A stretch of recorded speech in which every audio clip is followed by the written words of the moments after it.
Hey guys, it's Ashley here from the Teacher's Treasure Chest. Happy Sunday afternoon. I hope you guys are relaxing with your families and having a great, restful day.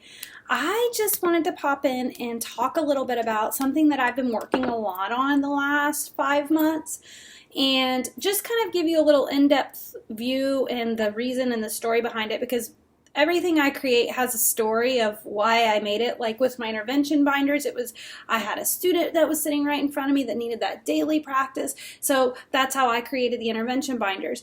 My latest thing that I feel like, I work really hard on a lot of different things, but this has been something that's been very important to me, was giving my teachers a resource that they could use for a variety of reasons, because I feel like we have so much that we track data on. We track data for RTI, we track just our own classroom observations and things like that, but I wanted a way to pull it all together and make it simple so that the teachers weren't doing extra work. So what I did was I created my reading assessment and instruction kit, and what that includes is it includes assessment tools, but then it includes tools to instruct the students on those specific skills, and this is something that I'm constantly adding to as I go on.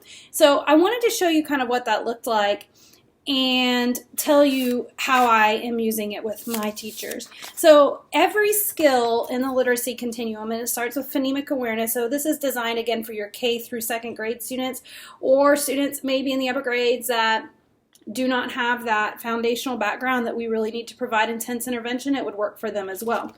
So each skill has a student sheet that you would give the students, and this one's just matching letters.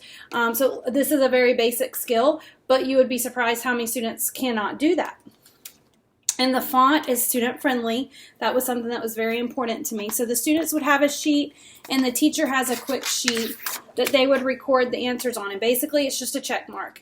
And then I have a scoring sheet, a score at the top, where they would just say, yes, the students have mastered it, no, they haven't. That would let the teacher know if they need to spend their time on that. I think sometimes we open it and we start with a curriculum from beginning to end, and we don't realize our students, I don't need to practice matching words and letters, or I don't need to practice because our students already have that foundational skill. So what you would do then is you could keep this recording sheet, and if you wanted a snapshot, okay, this is for a different skill. This one is on hearing initial and final sound, so there's several different assessments that you would use week to week that show that. So there's two different ways to record the data. It's up to the teacher on how they would use that. I wanted just to make sure that there was a way where if I have a student that's struggling with blends and diagraphs, a cold read is a great tool to use for a lot of things, but does it tell me specifically that that child cannot read words with blends and diagraphs? That's harder to narrow down with a cold read, right? So with these types of assessments, it's meant to be very quick. Can the student read these words in isolation? Because we know that just because they can read them in isolation doesn't mean they can read them in actual print. But we have to have that baseline. If they can't even read them in isolation, they certainly can't read them in the print, in the text.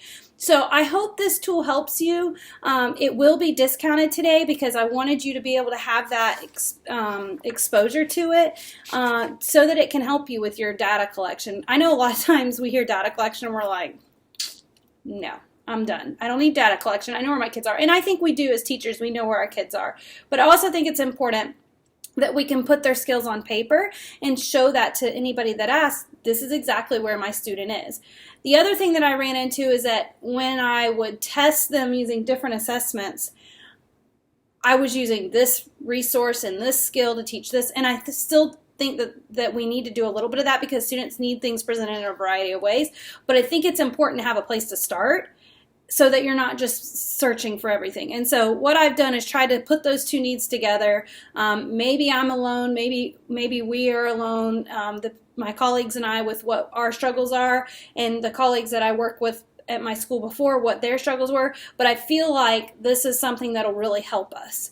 If we can have one place to track and monitor our data, one place to say, okay, this is now the skill I need to teach, and here's a baseline to do that. Because you think about, if you're doing intensive intervention, they're going to see a variety of people, and we can't all present the material in the same way. So I still use my intervention binders with this, but that is more for my para or a volunteer that or me at the end of the day, that I have 5.5 minutes, I can do something really quick. But to lead my small group instruction, I do have friends that use the intervention binders that way, and that's great, whatever way works. But I'm just trying to say we need a variety of tools to help these kids.